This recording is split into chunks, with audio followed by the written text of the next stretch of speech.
Hello, how's everybody doing? I guess good afternoon, depending on where you're at. It's afternoon where I'm at.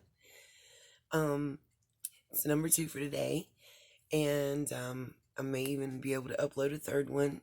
Trying to get all the information out there that I've absorbed that's helped me form my opinion, so you guys can have the same information when I throw out my two theories to see, hey, if you do or don't feel the way I do. And I also want it out all out there so summer has the best chance of being found, because there's a lot. There is so much. And please don't think it's only Dawn or Dawn and Candace that I've been focused on, because they're not. That may have all that's been out there. H played a small part and he's a minor. I don't want to focus so much on a minor. A lot of his story was inconsistent and didn't ring true. A lot of us felt that. And obviously, I mean, it's pretty simple and there's not a lot to talk about, because him and Candace's stories were similar but very different. And they were in the same vehicle. And we don't have grandma's story. That was the third person in the vehicle other than Summer that has a voice left. And it makes it hard, because if we had all three stories and two of them matched and one didn't, we'd be like ding ding ding. Then again, there's going to be some that's going to say, well, if it was Candace and Grandma Candy, they're covering for each other. My mom wouldn't cover for me, but we don't have the typical relationship. Someday we'll get there too. Um, that being said, there's a few things I kind of want to point out and focus on. And, one of the big just that I want to focus on actually came from a viewer comment. And the comment was just very simple, but it was very leading. And it made me think. And I love that. I love that. I love you guys.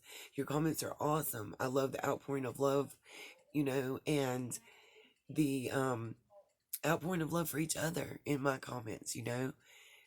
It's a very we're building a very nice tight knit group, and a group that has each other's backs, and it's wonderful. As a survivor and an advocate, it does nothing but just warm my heart and makes me feel good, and I hope that it's doing the same for other ladies. I even dropped my book that's been disparaged by somebody. Here it is for you. It's not my Bible. This is my book of notes. I have a Bible. I'm not going to force it down anybody's throat, but we often say God bless and that we're praying. That should let you know, my one person out there. Hey hater, how you doing? Hey, stop using a government official's name. We're going to let them know. You can't do that. It's illegal. I think you may be Dawn or a family member of Dawn. Don't ever, I'm saying this on the video, I said it in the comments, and I'm saying this in the video, and you know exactly who you are, and my subs, and anybody that's commented, I'm sure you've seen these comments on several videos. I want to make this crystal clear to you. Don't you ever compare my love for my child and children to Dawn's love for Summer. Don't ever compare. It is not the same. Period. I'm not going to discuss it. I'm not going to go into it. Don't ever, ever do that again. I find that distasteful and disrespectful. And I'm telling you, please don't ever do that again. And whoever you are, stop using that man's name. He's the director of the Central Intelligence Agency. He was, for many years, the deputy director of the CIA as well. He is also a very highly accredited attorney, so I'm sure he knows how to use spell check. and not sound like somebody who even sound very incoherent in the thought process. And that's all I'm devoting to you. I should have not devoted that, but I will not have my love for my children compared to Don's love for his child or children. Don't ever do that again. Please. Now, on with our video, peoples. We were talking about Don's video with the rats behind, the creepy creepytons behind the wall. I gotta find my page. Ooh. Sorry, you guys. I didn't mean to put that out there because we try here to have love and light, and just deal with facts and our thoughts, and talking about justice for Summer and bringing Summer home. That's our goal, and having a safe environment where we're all respectful and respected to speak about this young lady and share our feelings on DV and SA, where you won't have to worry about being accused of not be telling the truth and have to defend yourself when you're talking about your feelings. You will be accepted. You will be accepted. You won't be questioned about whether you're being truthful, or you don't have to tell your story. You don't have to even say that you're a survivor, or that any of that. Any of that. You're welcome here. You're accepted. You're appreciated, and you will be respected. Anybody that is disrespectful, I will find a way to block you. If I don't know, I'm going to ask somebody. I'm learning. And I'm enjoying this process. And I've enjoyed finding my voice and giving a voice to others. And I will continue to do so. Let's see. We went over the Candace and the Messenger. Can't call back. I need to work through that, so I quit looking at it 47 times.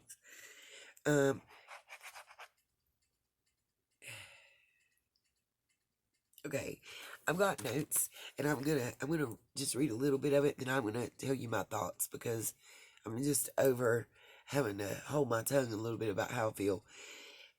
I've got, why does Don keep reminding us that he drove the Subaru that day? Why does he make it a point to tell us that he took the Subaru? Not only that he took the Subaru, but that before he left, he put his tools in there, and that when Candace called him, that he got his tools and threw them in the Subaru and took off driving and then called 911. Why does he make a point of this? He makes such a point of it repeatedly, and it seems like such a minor thing, that his pointing out of it makes it stick out to you, and you say, why is he doing this? What's up with that, Don? I'm going to pause for just a second. I want to blow my nose, and I'm not doing it on camera. Okay. So, as I was saying, it seems that for some reason, Don is putting emphasis on this vehicle. That, honestly, if he hadn't brought so much attention to it, I don't think that people would be picking it apart so bad. But he brought so much attention to it that we're looking at it going, what's up? I have a theory, okay?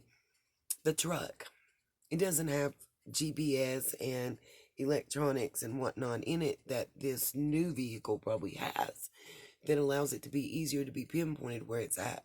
Also, if you've ever worked a construction site, done drywall or anything like that, it's very messy. I mean, he talks about the mud when he's talking about the coworker that he fired. That's another one. Don can't fire anybody. Nobody. Even if he's the foreman on the site.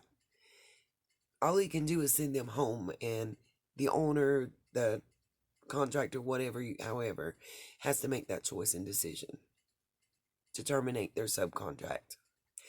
That being said, let's think about this logically for a minute. So Don drives that car there. Usually you see somebody when you're on a contract site at check-in time, when you get there, you're seen then. And maybe at lunchtime, if that. Sometimes yes, sometimes no, depending on how many people are there and whatnot. And this seems like a small company, so I doubt there were many people there. And it's a very large, like, not housing development, but apartment complex, So Dawn could possibly be working on apartment complex A, and there'd be one or two other workers there, one in C and one in F, and they not see each other. Simply because he might be doing the drywall, they might be doing finishing, because and another one might be doing plumbing. He never states that they're all, whatever.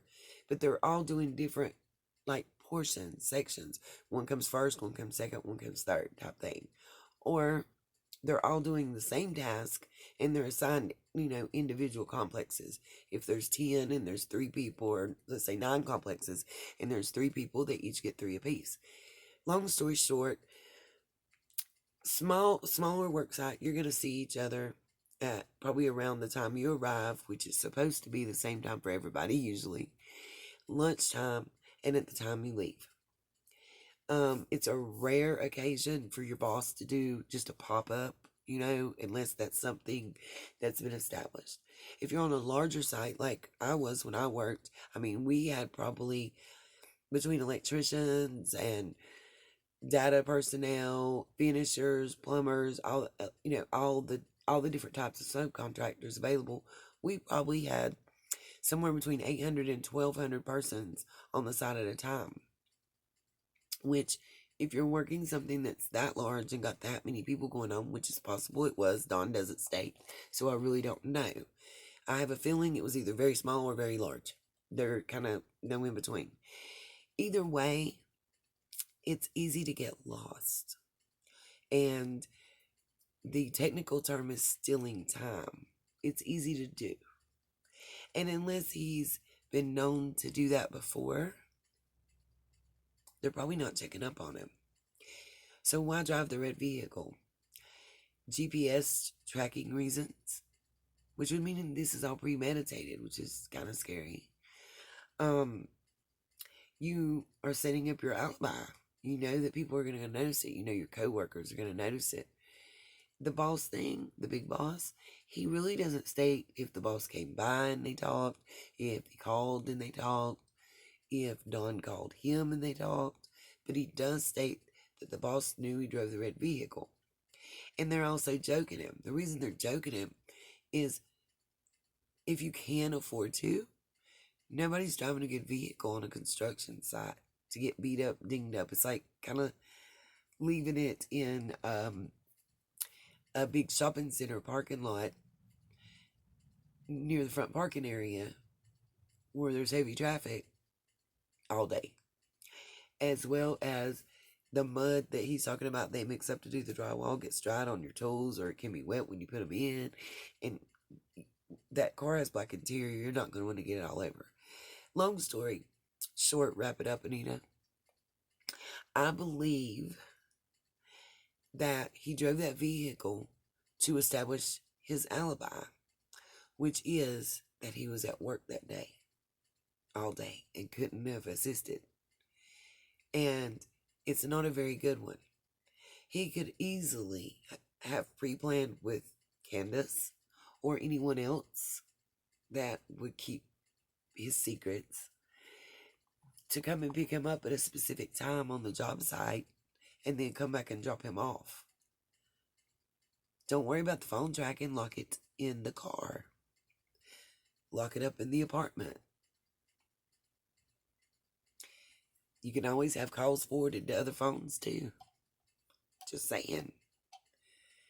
You leave your phone there and you have your calls routed to another phone.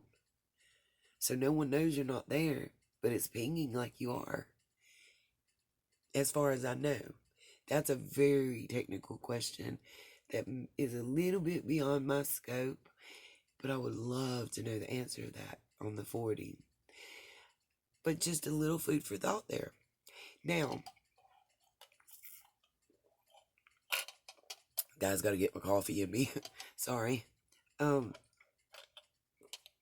I'm trying to get this out because the G Baby been going to Vacation Bible School, and tonight is their performance. And it's one of the reasons I picked tonight as a night off. I'm so excited to go see the performance. I've been getting little snippets when I catch him practicing his little moves himself. I'm so excited to see the cute little children. All the friends and families, babies, performing at Vacation Bible School tonight. Anyway, as I was saying, thank you for one of my subs comments that just made me think. And I just have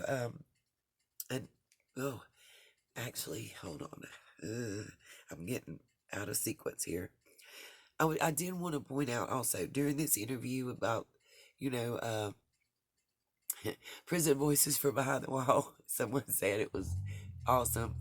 But the Creepy Creeperton channel, as I'm calling it, the Creepy Creeperton interview. Does it seem that Don's cadence and the way he's speaking and his voice have changed? I did make mention. I did make mention in my last video that it seems that Don has. I don't know if he's hired someone or just consulting with them for free, but they're advising him on how to properly put himself out there to the public. Maybe too little too late. But I noticed that his speech patterns were different in this interview than when he was on the phone with Chris. When he was on the phone with Chris, he was speaking a lot more slowly, almost to the point that he had like a slur, maybe. Maybe he had taken some medication, and which is common in someone that's going through stress and large amounts of grief. No judgment, but it's not good to drink alcohol when taking those. Benzos and alcohol are not good. But I did notice a difference in the way he spoke and body language. There's a lot of when he's speaking and a lot of which is called tongue. I can't say the word. It means that tongue thrust. Basically, it means you're doing your tongue out. It's considered a soothing motion. This is considered blocking. When you do this while you're talking and cover and whatnot, that's considered blocking. He does a lot of that defensive type mechanism, and he's talking to somebody that's sucking up and kissing his a double grass throughout the whole video, and poor Don in him. So I don't understand that defensiveness, except that he knows the public, us, are going to tear him apart.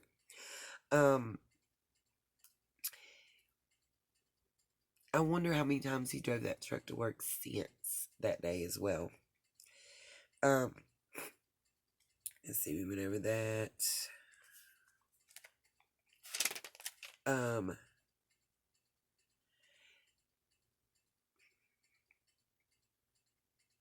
I would like, in here I wrote, just like to know how long he mentions about 30 minutes talking to that one boy. Was it lunchtime? And they're sitting there chopping it up. Was it at the end of the day? Was it first thing in the morning? Was they working closely together? See, he's not told us any of those details. And to me, that's more pertinent in establishing whether you are at work or not all day and able to do whatever. He tells us again how fast he was going in this interview, and then we got there in about 30 minutes. Bruh, we already Googled this, and I think I saw it on Chasing Truth as well, and I'm really surprised she didn't bring that up to him when he's talking about, I got there so fast, I was passing people, and da-da-da-da-da. And, bruh, he said about 30 minutes from where you were at the Meadows. We use Google Maps. There's like 3 different routes, and I think it was anywhere from, the maximum was like 48 minutes that it could have took you, the longest route. Shortest route, I think, was 36 or 37 minutes. So about 30 minutes. You didn't shave off that much time. And that was at doing the posted speed. Those times were. So just another little food for thought where it just seems you're trying to kind of circumnavigate the truth. Another thing, uh,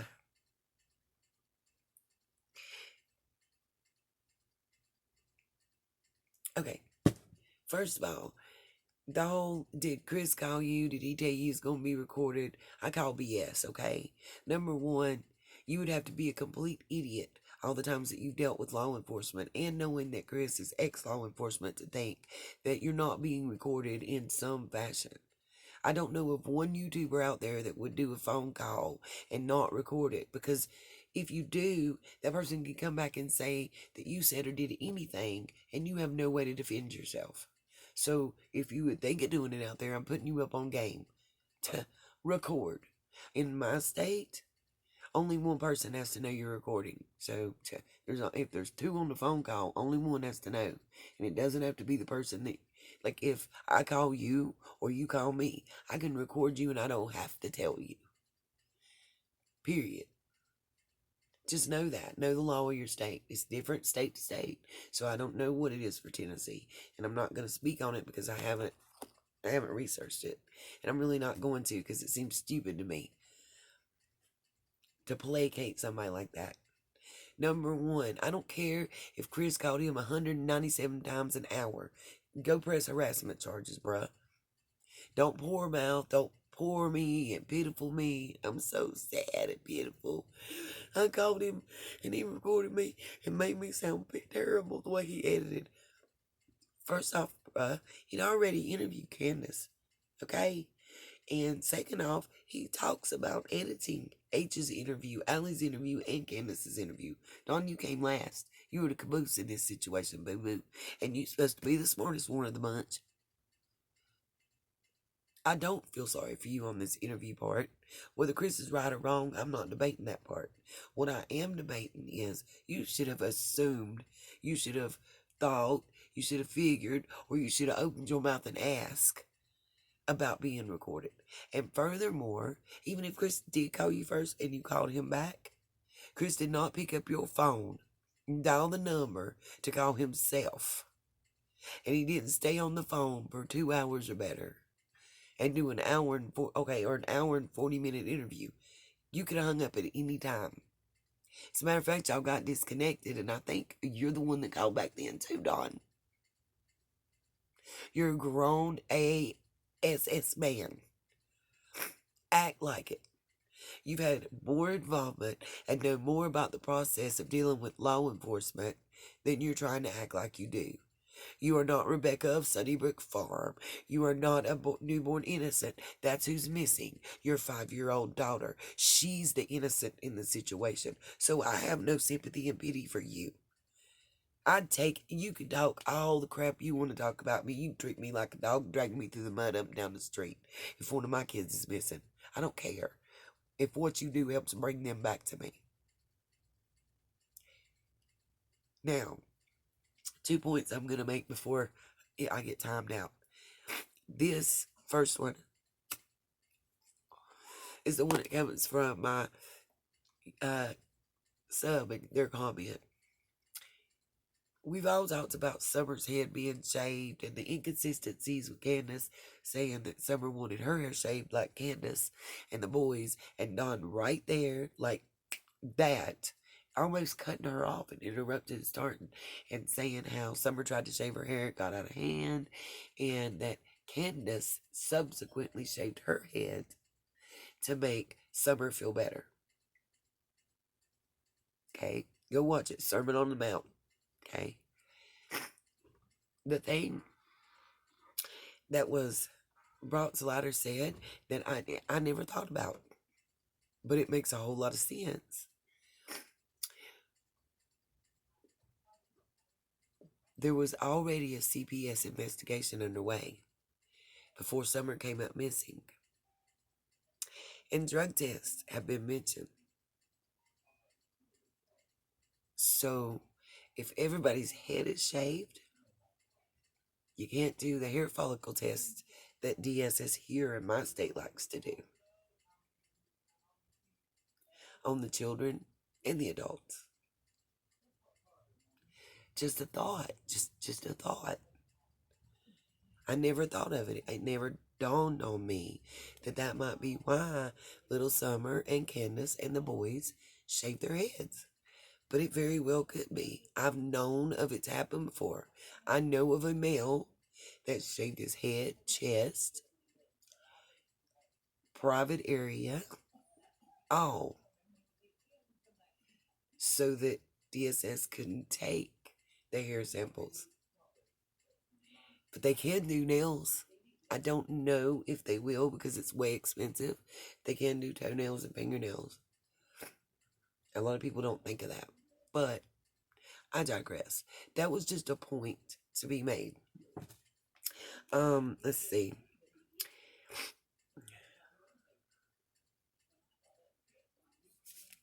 Um,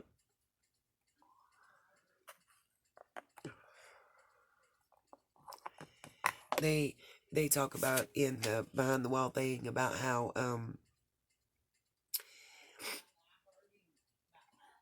they're downing Chris and everything else for playing that tape video of Don, or tape voice recording of Don, because he didn't have his permission. He didn't tell him he was going to play it. If you will recall the timeline, yeah, Chris talked about it, but he didn't play it because he said he was waiting to hear back from Don. That he invited Don and the attorney that Don said he had to appear on his show together, gladly. And that he wasn't going to play that interview because he had told Don he wouldn't, and that he was going to wait and talk to him and see about him doing the interview with him.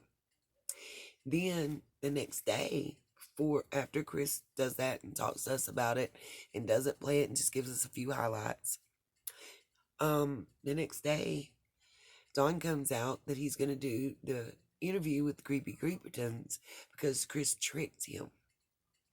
And he starts bad mouthing Chris the way he's been bad mouthing the different law enforcement agencies and the EquiSearch team.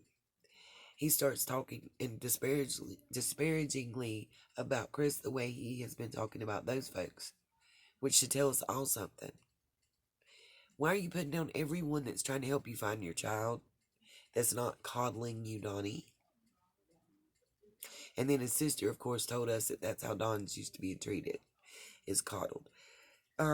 Anyway, my notes said, that they're down to him for that, but Don comes out, and the thumbnail and everything from the Creepy Creepertons is how, they have an interview with Don, an analysis of Chris's interview, and that Chris is a bad person for playing that without Don's permission, blah, blah, blah. Or, no, I'm sorry. That Chris is a bad person for having recorded Don and not telling him, but yet he hasn't played the video yet. And that Don's not going to do an interview with Chris because he's only going to drag him down and treat him bad like he has everybody else. After that got announced, after Don made it clear that he wasn't going to give Chris an interview, after Don made it clear that he was attacking Chris's platform, and Chris's character, after all that, folks, is when Chris publicized Don's interview, because why? Because Don was saying that Chris lied, that he never admitted to SA, and that there was some other things that basically, that Chris was twisting his words, that Don never said that he got there at 5:30, that Don never said that he admitted to SA of his stepsister and all this other stuff. And Chris played the interview to clear his name, to refute those statements, that he manipulated Don, that he lied on Don, that all that. That's why he played it. It's just like, rather than come back and make another statement, argue with Don, he was like, okay, y'all decide. Here's the interview. And that's pretty much what he did. I'm going to make one more video. My next video pretty much is going to be my thoughts. I will say this. I have a lot more, but with Jose and stuff. One thing I want to say is the sex trafficking thing. I really didn't think Mexico was going to be a hub for that. It is a huge hub, like a center where children and women are taken to and distributed to other major centers, which are a lot of Arabian countries. I found like there's China, there's Korea, there's Venezuela, um, some countries I've never heard of, India. Those are the large companies or countries with the victims. But it's like Mexico is like the big bus terminal, and I didn't know that. I found that out. Also, there have been twice in the month of June that TBI has ran stings for SA offenders. And one time they got 7 men, another time they got 17 men from various cities and states in the area. And then in July, the one that was publicized, July 12th, 2021, they got 18 men. And I am looking into those individuals to see if any of those were involved in Summer's life because it's important. Again, I'm not saying that Don and Candace are guilty. So all these people coming out to say, stop it being their judge and jury. I'm not. If what I'm saying is making you feel